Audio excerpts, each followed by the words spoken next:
কল্পনা করুন সেই অন্ধকার রজনীর কথা, যখন আসমান আর জামিন এক পবিত্র নিস্তব্ধতায় থমকে গিয়েছিল।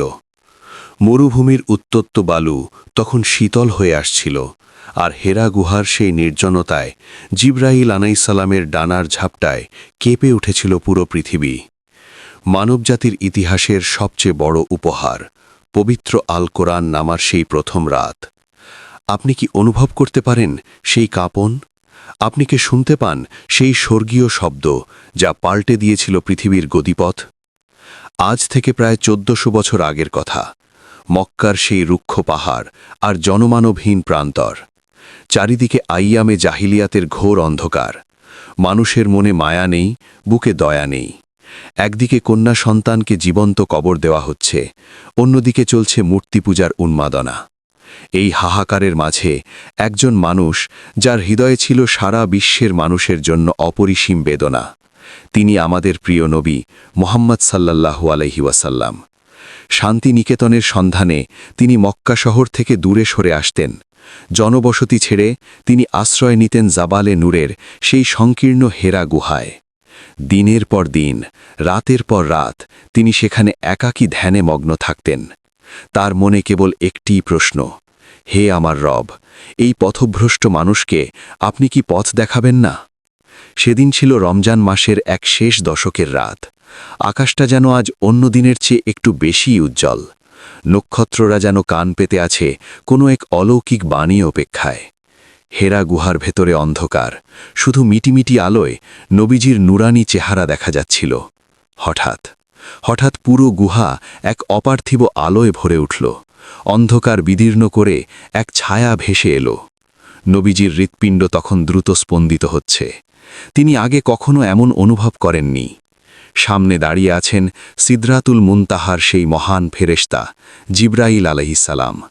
সৃষ্টির শুরু থেকে যিনি আল্লাহর বার্তা নিয়ে নবী রাসূলদের কাছে আসেন।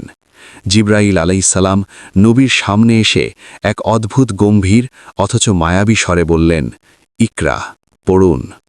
নবীজি ভীত হয়ে বললেন, আমি তো পড়তে জানি না। জিবরাইল আলাইহিসসালাম তাকে জড়িয়ে ধরলেন। সে এক এমন আলিঙ্গন যা ছিল আসমান আর জামিনের মিলন মেলা। দ্বিতীয়বার বললেন, পড়ুন। নবীজি আবারও বললেন, আমি তো পড়তে জানি না। তৃতীয়বার জিবরাইল আলাইহিসসালাম তাকে বুকের সাথে চেপে ধরলেন। নবীজির শ্বাস নিতে কষ্ট হচ্ছিল। তারপর জিবরাইল আলাইহিসসালাম শুনিয়ে দিলেন সেই অবিনশ্বর বাণী, ইকরা বিসমি রব্বিকাল্লাযী আলাক, পড়ুন আপনার রবের নামে, যিনি সৃষ্টি করেছেন। শুরু হলো মানবতার মুক্তির ইতিহাস, শুরু হলো আসমানি নূরের ধারা। কিন্তু নবীজির সেই মুহূর্তের অবস্থা কেমন ছিল? জিবরাইল আলাইহিসসালাম যখন আকাশের দিকে মিলিয়ে গেলেন, তখন হেরা গুহার সেই নিস্তব্ধতা যেন আরও গভীর হয়ে এলো। নবীজির পবিত্র শরীর তখন থরথর করে কাঁপছে। পাহাড়ের সেই নির্জন গুহায় তিনি একা। তিনি গুহা থেকে বেরিয়ে এলেন। বাইরের আকাশটা আজ যেন অন্য রকম দেখাচ্ছে। পাহাড়ের গা বেয়ে তিনি যখন নিচে নামছিলেন, মক্কার সেই অন্ধকার পথ দিয়ে তিনি দৌড়ে বাড়ির দিকে চললেন।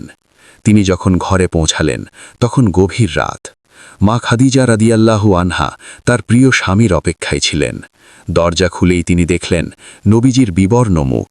নবীজি বারবার বলছিলেন, জাম্মিলুনি, অর্থাৎ চাদর দিয়ে ঢেকে দাও।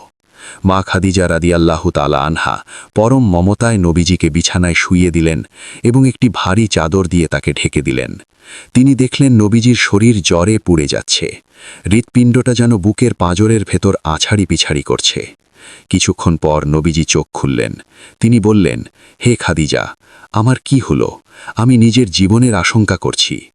মা খাদিজা রাদিয়াল্লাহু তাআলা আনহা বললেন, আল্লাহ আপনাকে কখনো অপমানিত করবেন না। আপনি তো আত্মীয়তার বন্ধন রক্ষা করেন। পরদিন তারা গেলেন ওয়ারাকা বিন নওফলের কাছে। ওয়ারাকা তখন বৃদ্ধ, চোখেও প্রায় দেখতে পান না।